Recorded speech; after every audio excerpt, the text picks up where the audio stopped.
Crianças, hoje a nossa atividade de circuito com relação à música Pula Fogueira. Então, vocês vão precisar de 3 vassouras, vocês arrumem 2 assim, uma assim, e vamos precisar de umas 5 garrafinhas, tá?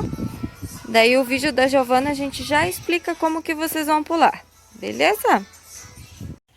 Então, são 10 passinhos de um lado para o outro, pode contar até 10.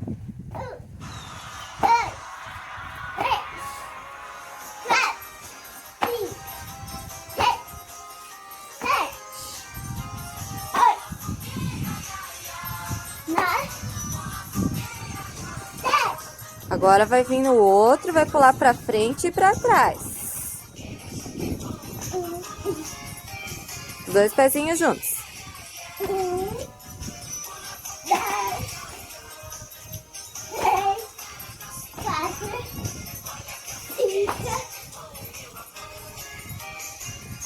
5, 6, 7, 8, 9,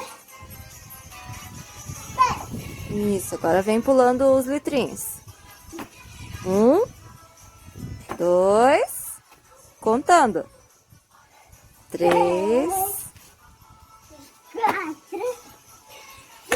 Agora volta. 6, 7, 8, 9, 10. Tudo bem, dá tchau.